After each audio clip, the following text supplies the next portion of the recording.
Hello, everyone, and welcome back. So, what's on tap for today? Well, we've got another great video. This time it's Senator Josh Hawley questioning the Department of Energy Assistant Secretary and asking the question, why is the Biden administration destroying our energy independence? In other words, why is the United States being made to be more dependent on foreign nations for energy resources? We're going to get to that in the next few seconds, folks. But before we do, just want to let you know that you're watching the Dr. Nasir Shaikh Show. I'm your guest host. My name is Dr. Nasir. Love for you to subscribe to the channel, hit that notification bell, like, share, and follow us. Comment below. Let us know what you think. Let's get to that video right now. Mr. Chairman, thanks to the witnesses for being here. Assistant Secretary Light, if I could just start with you.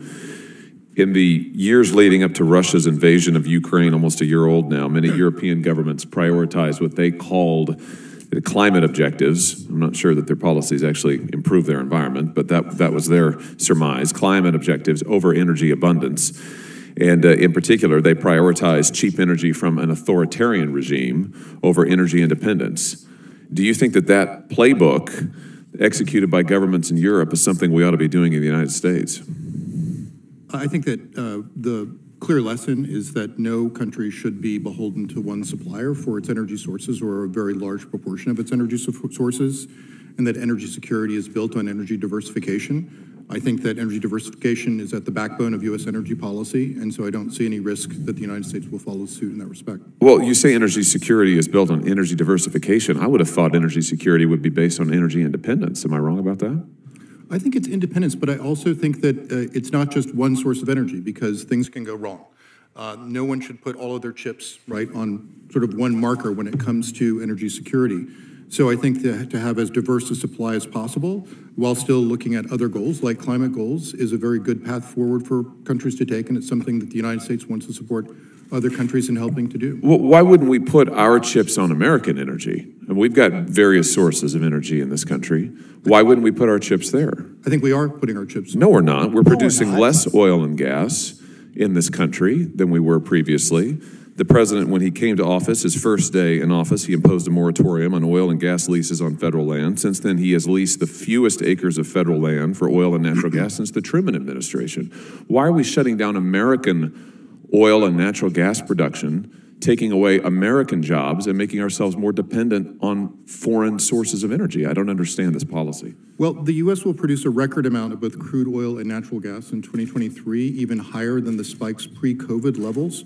And the president is actively encouraging U.S. oil producers to increase production and reinvest their profits back into production rather than buying back stocks. And I think that's the right policy to pursue. He's doing that while he is shutting down the ability to lease federal land for oil and natural gas, the fewest acres of federal land leased since the Truman administration. He's boasted about how he hopes, he just said in the State of the Union, that we may not need American oil after another 10 years. I mean, what kind of a message does that send? Is that energy security? So any questions about leasing on federal land, I would direct to the Department of Interior, not the Department of Energy, sir.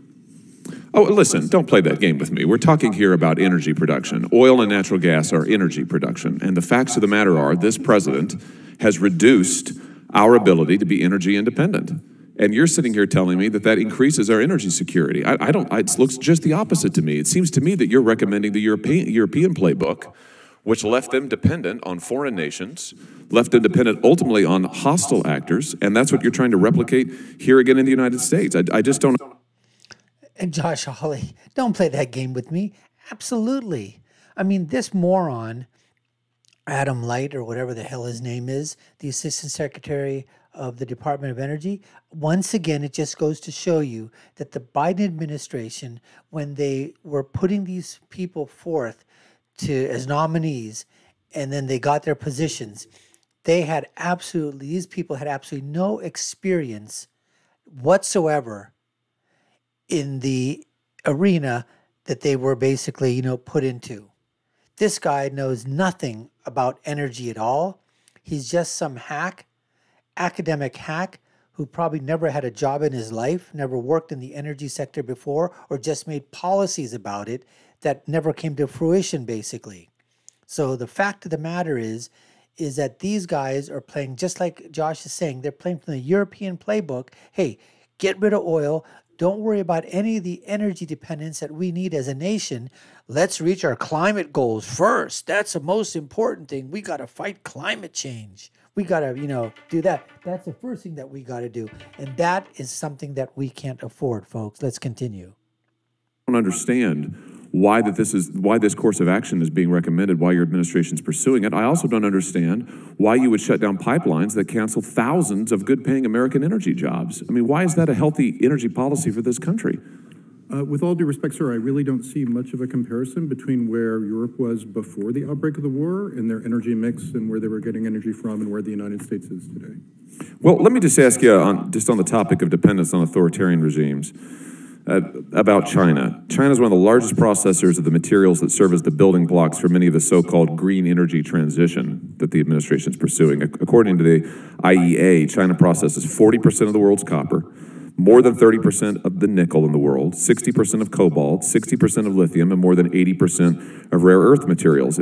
Now, in light of that, many commentators have suggested that the United States is even more dependent on China for key components of solar power, panels, wind turbines, and batteries than Europe was on Russia in the lead up to the invasion of Ukraine. So I say again, in light of all of that, don't you think that this administration's climate agenda is making us more dependent on China while we lessen our reliance on our own domestic energy sources?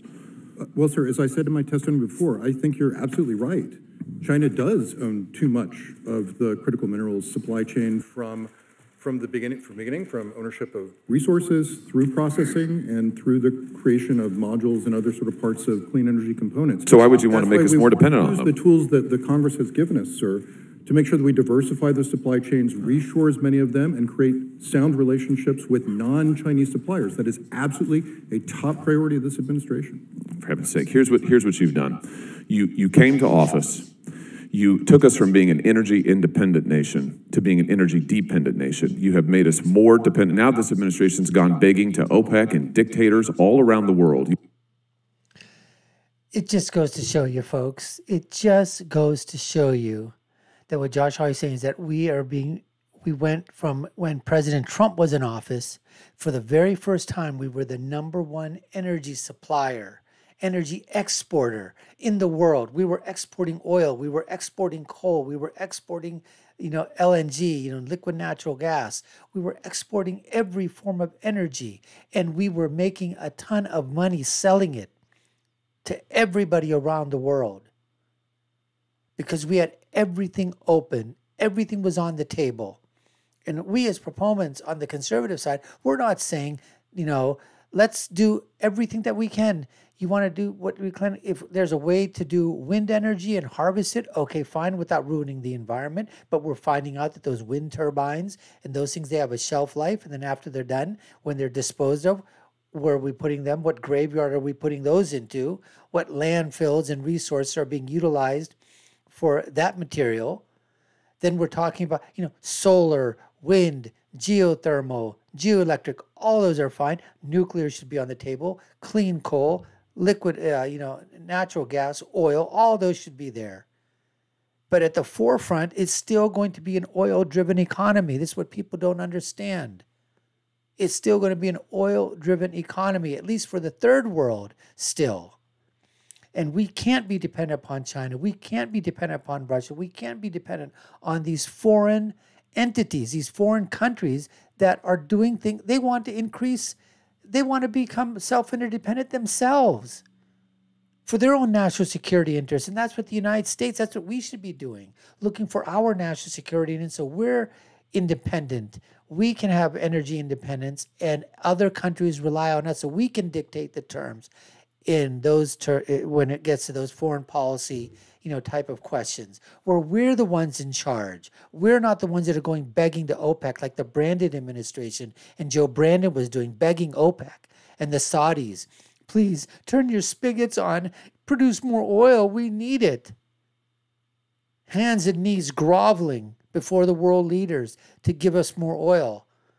Wasn't happening during the Trump administration, folks. You know that. Gas below $2 a gallon. Unbelievable. We need those days back. That's why we need another revival of President Trump in 2024 to continue those policies. That's the way that we're going to become energy independent, following the policies of the Trump administration, not of the Biden and the Brandon administration. Anyways, folks, we really appreciate you taking the time to watch. You've been watching the Dr. Nasir Shaikh Show. I've been your guest host. My name is Dr. Nasir. Haven't done so already? Subscribe to the channel, hit that notification bell, like, share, and follow us. Comments below. Let us know what you think. I'll leave you with my final thought, which is, when you're right, and when you're left, you're wrong. We'll see you again next time, folks. Take care and stay safe.